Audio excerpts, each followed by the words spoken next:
Die Bremer SPD beklagt einen Anstieg an Raubüberfällen um 70% im Jahr 2023. Dafür sollen laut Bremens Innensenator Ulrich Meurer vor allem junge Männer aus Nordafrika verantwortlich sein. Die Polizei hat deswegen eine Soko Junge Räuber eingerichtet, weil die Täter meist jung sind. Meurer fordert nun Asylzentren an den deutschen Grenzen sowie Abschiebungen nach Syrien und Afghanistan. So könnte gegen die Täter vorgegangen werden.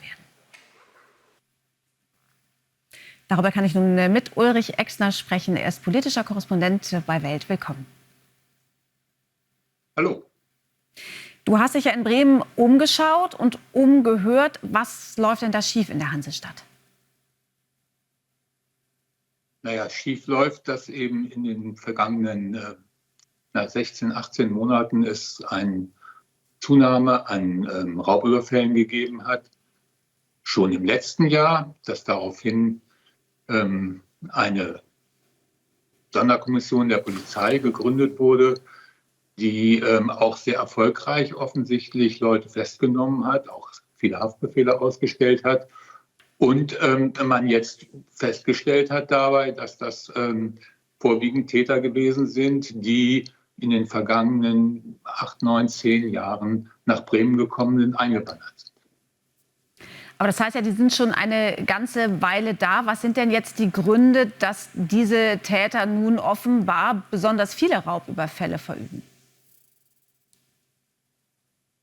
Ja, das wüssten wir auch gerne, was da für die Gründe sind. Ich vermute mal, es sind junge Leute, die haben nicht viel zu tun.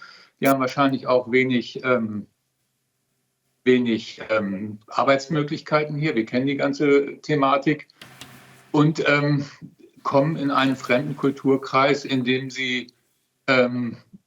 Dinge erleben, die sie früher nicht erlebt haben. Und nun kommen sie dazu, dass sie eben auch teilhaben wollen am Wohlstand hier. Wie macht man das dann? Offensichtlich in Bremen oder auch, das ist ja allein kein Bremer Problem, gibt es da eben dann auch Dinge, wo man mit dem Strafgesetzbuch in Konflikt gerät.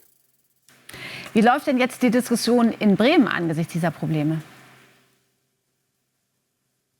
Es hat schon vor einiger Zeit eben diese Gründung der Sonderkommission gegeben, um dort ein etwas härteres Vorgehen als bisher anzustreben, dass man halt versucht, auch gerade, das sind gerade Straßenräuber in der Innenstadt, dass man dort den Menschen wieder ein größeres Sicherheitsgefühl gibt. Das ist, wie gesagt, auch relativ erfolgreich gewesen. Inzwischen geht die Zahl der Straftaten in Bremen wieder zurück.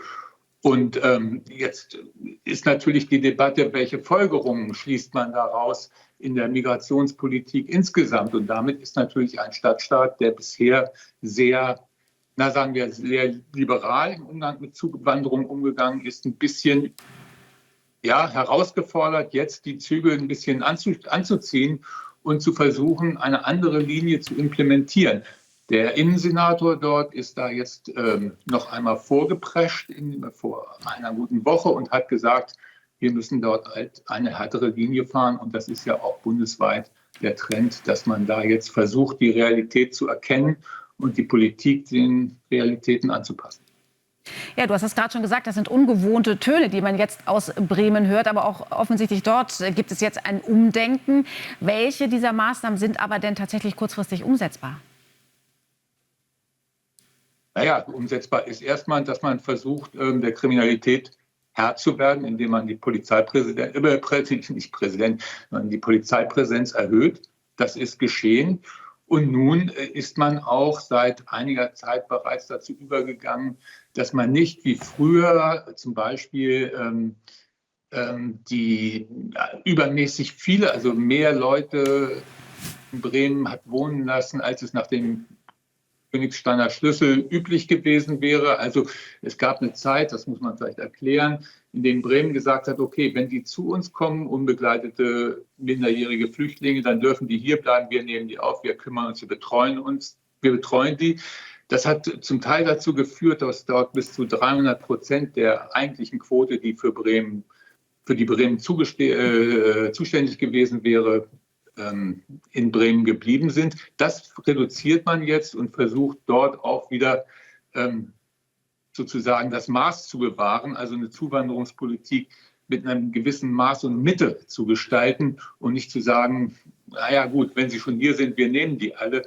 Das hat offensichtlich auch die Bremer Stadtgesellschaft überfordert. Ist aber schon, das muss man dazu sagen, seit einigen Monaten so, dass die Politik dort umgesteuert hat. Langsam, aber doch sicher. Sagt Ulrich Exner, politischer Korrespondent von Welt. Danke für dieses Gespräch. Sehr gerne.